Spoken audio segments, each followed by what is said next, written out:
Shalom, sean ustedes bienvenidos al Centro de Estudios y Comunidad Judía Nazarena de Hashem. Es un honor, un placer tenerlos aquí. Hoy, en esta mañana de Shabbat, continuamos con la fiesta de Shavuot. Quisiera hacer este servicio en honor del alma fallecida de un joven, el señor Marlon Rodríguez López, hijo de Guillermo Rodríguez y Angélica López, el cual tuvo una muerte bastante trágica. Él falleció atropellado y el dolor y la tristeza retumbó duramente en sus padres. Que el Eterno les traiga a este matrimonio tan sufrido paz, shalom, reconciliación, perdón y sobre todo consuelo. Que el Eterno les bendiga a ellos de manera respetuosa y fraterna de parte de nuestra humilde congregación de Hashem. Muy bien, hijos, vamos a entrar hoy a uno de los temas más extraordinarios de Chabot. No voy a hacer una recopilación de lo que ya anteriormente dijimos, si nos vamos a avanzar. Muy bien, nos vamos a situar en Éxodo 20 y después en el libro de los Hechos. Ustedes van a notar que el Eterno dio 10 declaraciones. Normalmente se llaman mandamientos o la gente les llama mandamientos, pero son declaraciones. La primera declaración es la siguiente: Yo soy Hashem tu Eloa, que te saqué de la tierra de Egipto, de la casa de la esclavitud o de la esclavitud. Es un mandamiento en sí, en el sentido como nosotros modernamente lo entendemos, o es una declaración. Es una declaración, pero esa declaración lleva implícito un mandamiento. Debes de creer y aceptar que solamente existe un ser supremo, uno único. Ahora, si yo no acepto ese mandamiento, automáticamente todo lo demás es absolutamente innecesario. Sí, si yo no acepto esta primera declaración, todo lo que sigue después no tiene para mí ninguna aplicación, ningún peso. Entonces es necesario aceptar primeramente que el Eterno es uno y único. Muy bien, pero sin embargo existió algo, hermanos. ¿Se acuerdan cuando hablamos del concepto de santidad? El concepto de santidad para el Eterno abarca tres cosas. ¿Recuerdan? ¿Qué dijimos? Majestad o gloria, potencia o poder y belleza. Muy bien.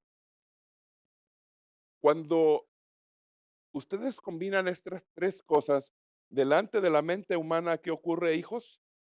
El temor. Esto produce en el alma humana un supremo temor. Y lo vemos nosotros con los hijos de Israel.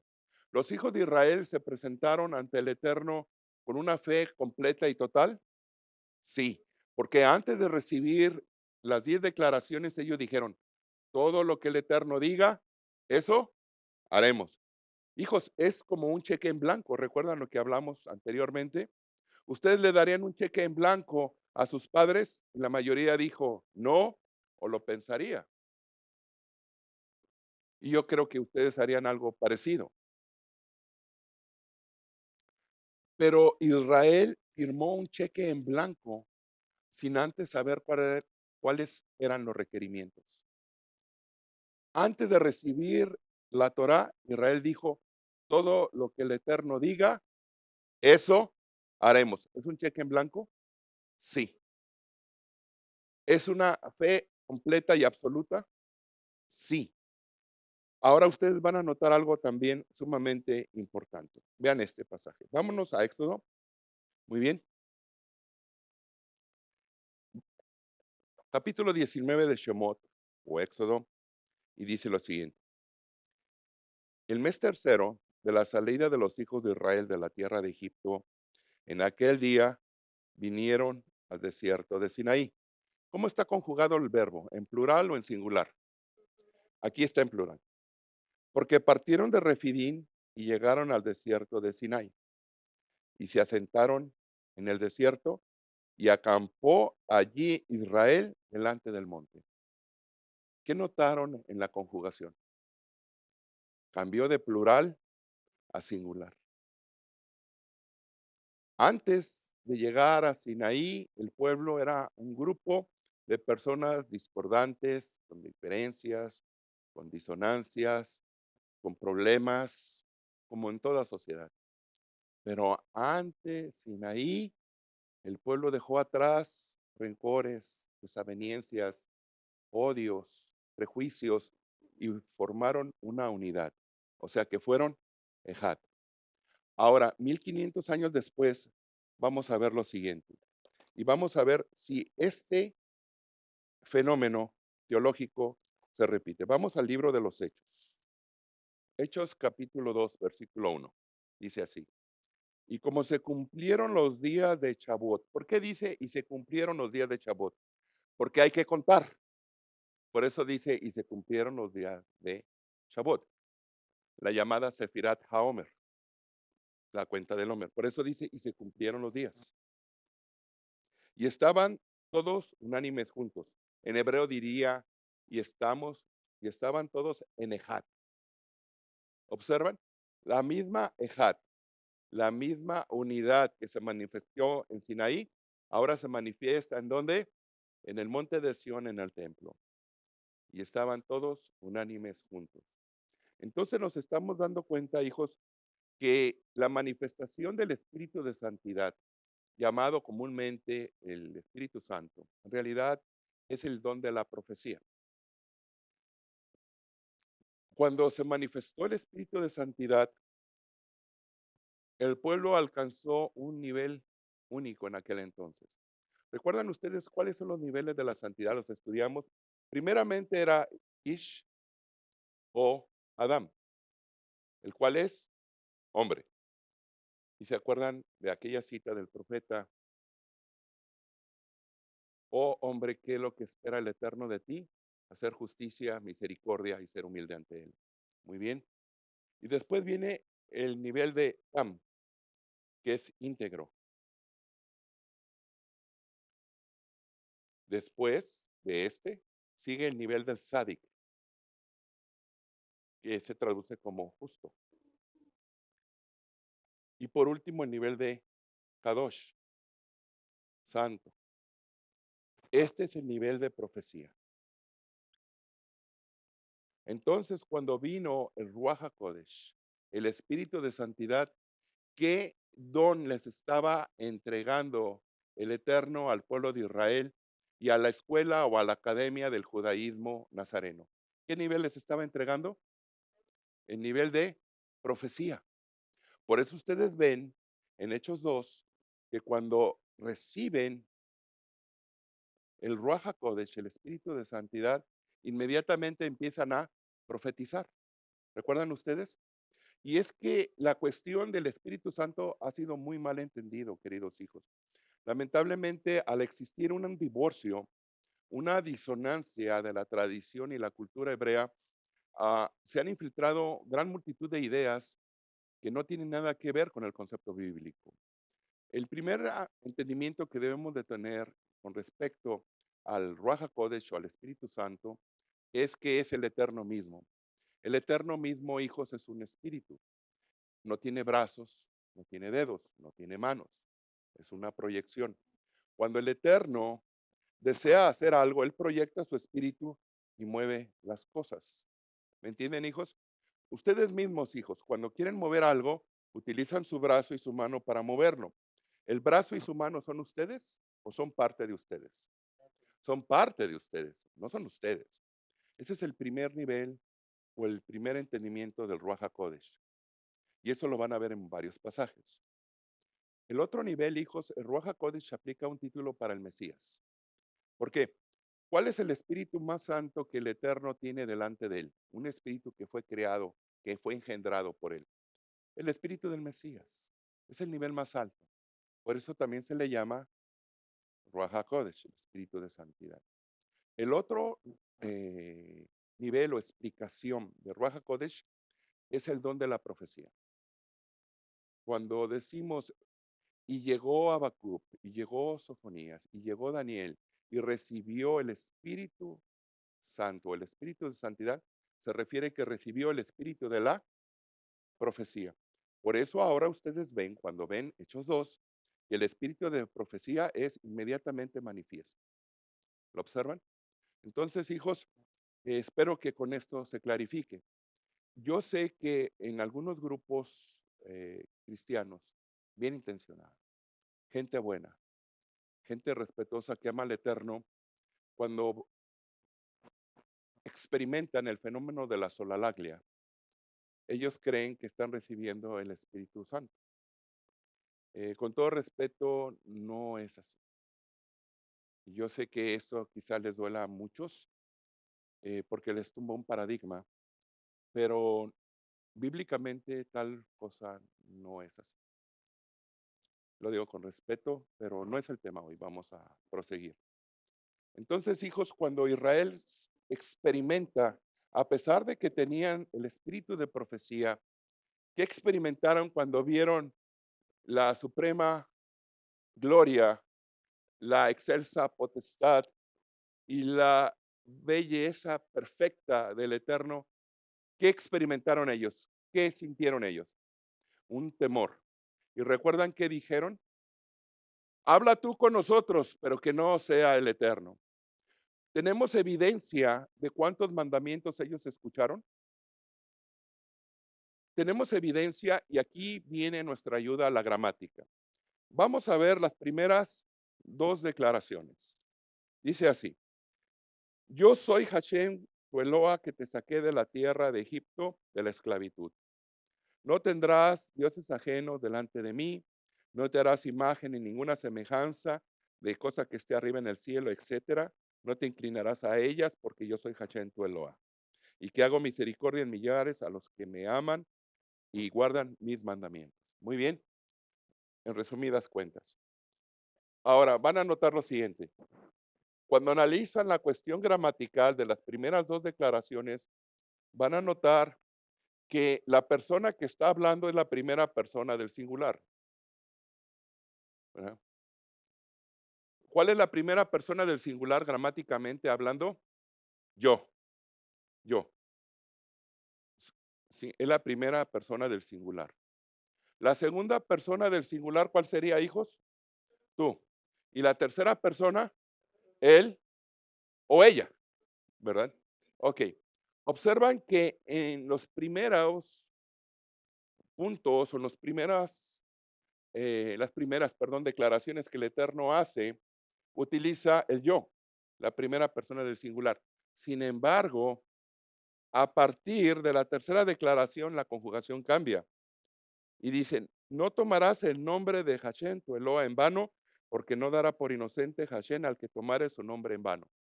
Si hubiera sido en la primera persona, ¿cómo se hubiera dado este mandamiento? No tomarás mi nombre en vano. Pero no dice así.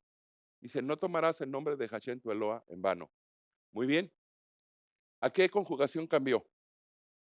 A la tercera persona del singular.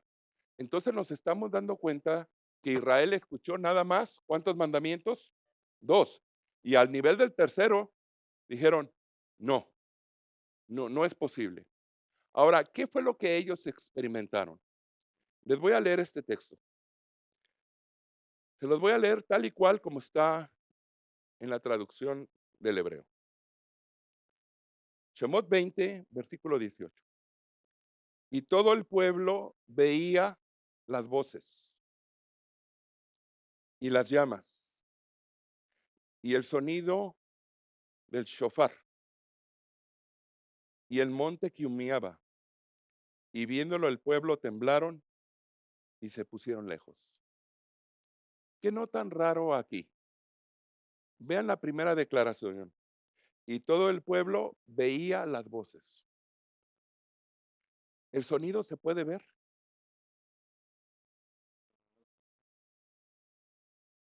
El sonido se puede ver. Porque dice: y todo el pueblo veía las voces. Y aquí viene nuestra ayuda, la ley oral. La ley oral dice lo siguiente: el Eterno estaba en la cumbre del monte. Muy bien, el Eterno estaba en la cumbre del monte. Muy bien. Y cuando él hablaba, bajaban las ondas de su voz en forma de llamas. Entonces ellos lo podían ver visiblemente cómo descendía el sonido de su voz. Cuando el Eterno hablaba con sus 1000 voces, las 1000 voces del Eterno, Israel veía aquellas ondas de fuego que venían hacia ellos. ¿Qué experimentarían ustedes al ver una pared de fuego que va hacia ustedes? ¿Qué experimentarían? Un temor espantoso, o sea, algo horrible. Entonces, ¿qué hizo Israel inmediatamente? No, que el Eterno ya no hable con nosotros, mejor tú, Moisés, habla con nosotros. Yo creo que cualquiera de nosotros hubiéramos hecho esto. ¿Por qué? Porque estamos ante la inmedible majestad del Todopoderoso. Ahora, ¿hay alguna otra comprobación? Fíjense bien, esto es interesante, de que nada más nosotros como pueblo escuchamos 2 mandamientos. Aparte, por supuesto que es muy poderosa la interpretación gramatical. ¿Hay otra? Vamos a verla. ¿Cómo se escribe en hebreo, queridos hijos, Torah? Vamos a ver si en la misma Torah está explicado esto. Muy bien. ¿Cómo se escribe Torah en hebreo? Muy bien. La Tab. ¿Qué más, hijos? ¿Qué más? Ajá. Muy bien. ¿Qué más?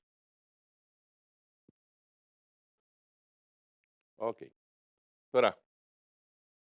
Muy bien. Vamos a aplicar numerología. Esta letra vale 5. La siguiente letra, ¿cuánto vale, hijos?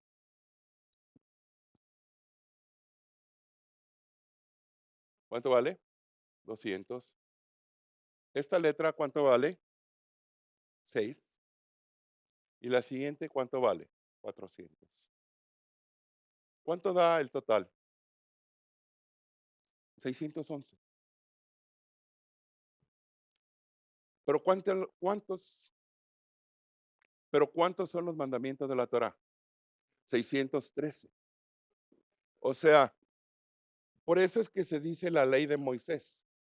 Nosotros escuchamos 2 mandamientos, esa es la ley del Eterno, pero a través de Moisés nosotros recibimos 611. Por eso decimos la ley de Moisés, porque por Moisés nosotros recibimos los otros 611. Nada más nosotros fuimos capaces de soportar 2 mandamientos. ¿Verdad que es fácil la Torah? Es muy sencillo.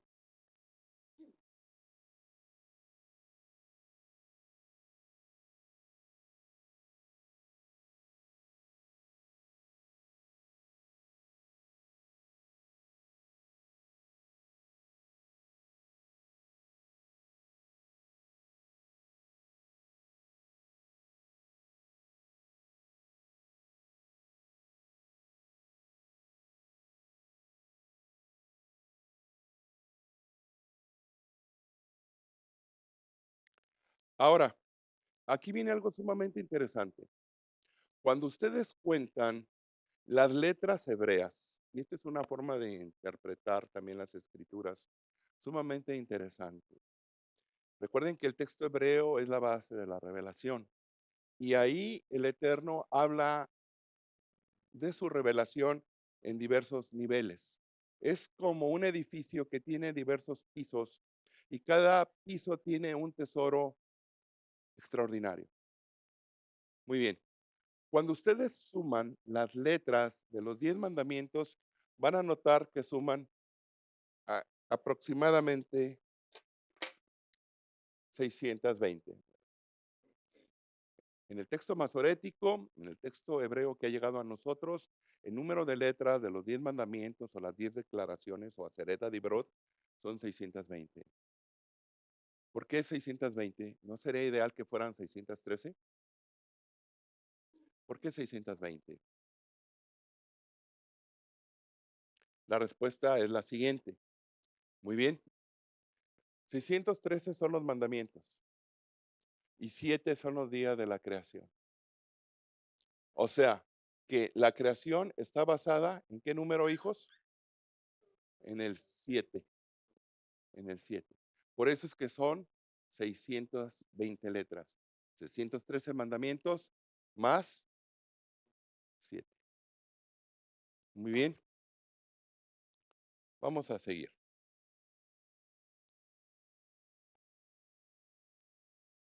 Ahora, hijos, aquí viene algo un poquito contradictorio. Los 10 mandamientos,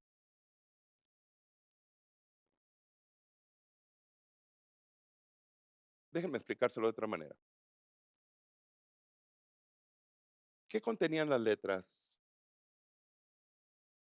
¿Qué contenían las tablas que recibió Moisés? ¿10 mandamientos o 613?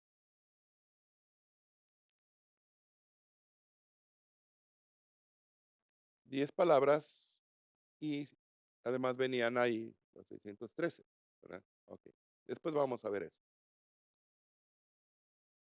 ¿Por qué el Eterno abre su Torah con solamente 10 mandamientos? Ahora, ¿por qué el Eterno, estas son las tablas, por qué el Eterno no pudo haber resumido los 10 mandamientos en dos? Y amarás a Hachem tu Eloa con todo tu corazón, con toda tu alma y todo tu poder, y a tu prójimo como a ti mismo. Estos son los mandamientos padres de toda la Torah, de ahí se derivan los 100. Y del Shema se derivan 5 mandamientos. No tendrás dioses ajenos delante de mí, etcétera, etcétera. Y de los otros 5 no adulterarás, no robarás, etcétera. Muy bien. ¿Por qué se abre los 613? Abren. En otras palabras, imagínense que es una casa, un castillo bellísimo. Este es el castillo, la casa de la Torah. Ahí hay 613 mandamientos. Pero la puerta de entrada nada más son 10 mandamientos. 5 aquí, 5 acá. ¿Por qué? ¿Por qué no dar los 613 de golpe? Sin embargo, ustedes se dan cuenta a través de la Torah que el Eterno fue dosificando esos 613 mandamientos, tanto en Sinaí como en el peregrinaje. Les voy a poner un ejemplo. El caso de la herencia. ¿Se acuerdan aquella familia cuyo padre muere y no deja hijos varones? Entonces, sus hijas dicen, bueno, ¿y qué va a pasar? El nombre de mi padre va a ser borrado de Israel porque no dejó varones, nada más dejó hijas. Y Moisés dice, en toda humildad, dice, esto el Eterno no me lo dijo, déjenme consultarlo. Eso es humildad y es un deseo de servir. La mayoría de nosotros, por ego diríamos, ay, no sé, pero voy a inventar algo para que no digan que soy tonto. E inventamos tontería y media, ¿se han fijado? Que después nos arrepentimos. En lugar de humildemente decir, aceptar, no sé, déjeme consultar o déjeme estudiar. Y Moisés con toda humildad dice, no sé, déjeme consultar. Y el Eterno le da una respuesta. La mujer puede recibir herencia. Algo poco visto en las culturas del Medio Oriente. Generalmente la mujer no recibía herencia. La mujer estaba muy subyugada. En Israel no. ¿Y eso qué les indica, queridos hijos? Muy bien, que se fueron dando mandamientos también en el peregrinaje. ¿Están de acuerdo? Y al final, toda esa serie de mandamientos formaron un código de leyes que fueron 613, la Constitución de Israel. ¿Por qué el Eterno abre la data de la Torah en Sinaí con 10 mandamientos nada más? ¿Por qué creen? Les voy a citar un salmo. Salmo 84, 10. Y dice lo siguiente. Porque mejor es un día en tus atrios que 1000 fuera de ellos. Escogería antes estar a la puerta de la casa de mi Dios, de mi Elohim, que habitar en las moradas de maldad. Pregunta, ¿qué es esta puerta?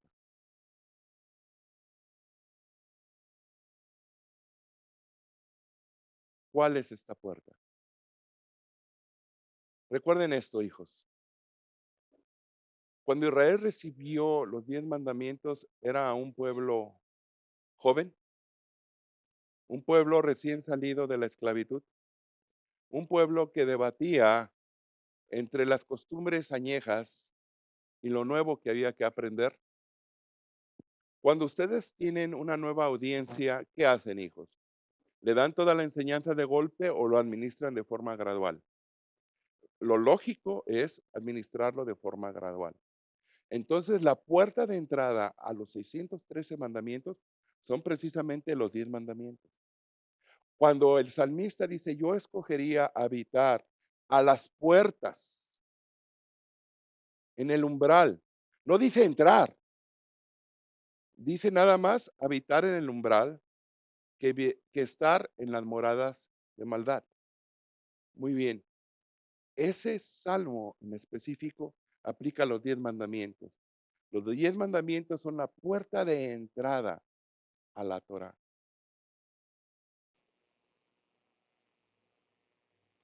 Muy bien.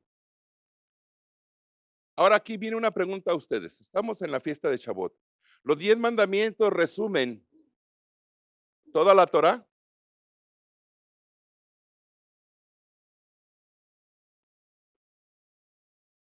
¿Los 10 mandamientos resumen toda la Torah?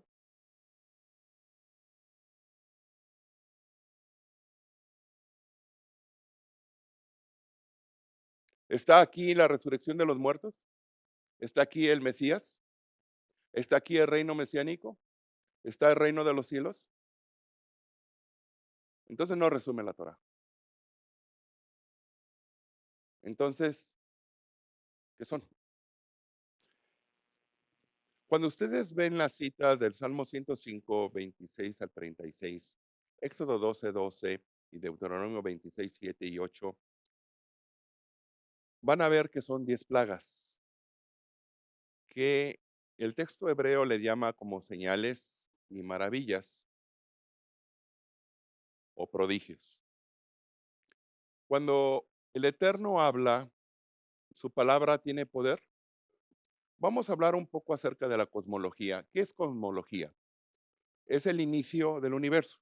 Eso es cosmología. Muy bien. El Eterno crea el universo y toda la materia del universo con base a 10 declaraciones.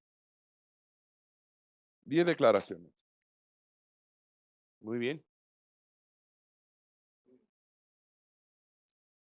He de decirles, hijos, que en las mitologías antiguas, la mayoría de ellas hablan de la creación del universo en base a guerras. Por ejemplo, en la mitología griega, Zeus combate contra los titanes. Y así en otras mitologías. Sin embargo, en la cosmología hebrea es única y especial. ¿Por qué? Porque ahí el Eterno utiliza nada más su palabra para crear. No en base a guerra, no en base a un combate entre fuerzas, sino simplemente el poder de su palabra. Muy bien. Entonces nos damos cuenta después lo que dice las escrituras. Mi palabra no vendrá a mí vacía, sino que hará lo que yo le indique, ¿verdad? Mi palabra no vendrá a mí vacía. Entonces el Eterno crea el universo con 10 declaraciones. Sin embargo, en Egipto, hijos, cuando ven las 10 plagas y las declaraciones que hay ahí, es lo inverso a las 10 declaraciones de la cosmología o de Génesis 1. Por ejemplo, sea la luz. ¿Y qué ocurrió, queridos hijos? Hubo oscuridad.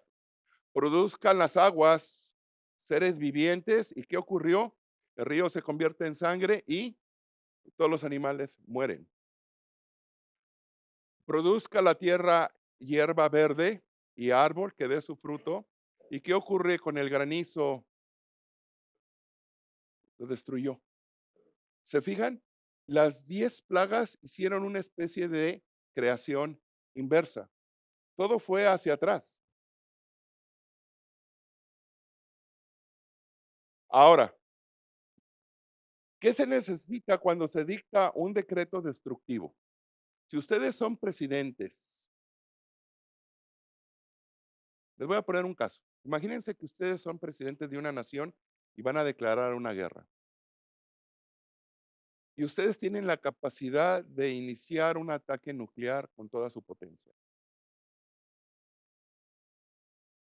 Y está todo el país preparado y aceptado de que se va a hacer eso. Si ustedes quieren parar ese holocausto donde nadie va a ganar, como presidentes, ¿qué tienen que hacer? Dar un decreto que detenga o pare el primer decreto. O sea, la declaración de guerra, la declaración de ataque, ese decreto tiene que ser anulado con otro decreto que anule eso. ¿Están de acuerdo, hijos? Muy bien. Entonces, el Eterno declara mediante 10 plagas la destrucción de una nación, Egipto. Pero si lo hubiera dejado así, esos eventos salen de las fronteras de Egipto y se hubieran empezado a extender a través de todos los países. Porque recuerden que la palabra del Eterno tiene poder. O sea, hubiera sido una especie de tsunami que empieza a destruir las costas. Y no importa qué tan lejos esté, va a llegar. ¿Qué tenía que hacer el Eterno ahora? Hacer otro decreto, un ticún, una corrección, que anulara este y da 10 declaraciones en Sinaí. Entonces tenemos aquí una declaración primigenia o inicial u original. Luego tenemos aquí una creación inversa. Todo va hacia atrás. Del cosmos, que es el orden, al caos, a la destrucción. Y luego viene una declaración, ¿verdad? Que forma un ticún, que es una creación, ¿de qué tipo llamaríamos? ¿Una creación de qué tipo? Afirmativa. Afirma esta. Entonces, al hacer las 10 declaraciones, detiene esta destrucción y se vuelve a establecer esta otra declaración. Por eso es que fueron 10. Hemos llegado al final de esta conferencia. Si le gusta este humilde material, por favor compártalo. Eso nos ayudaría muchísimo en llegar a otras personas. Muchas gracias.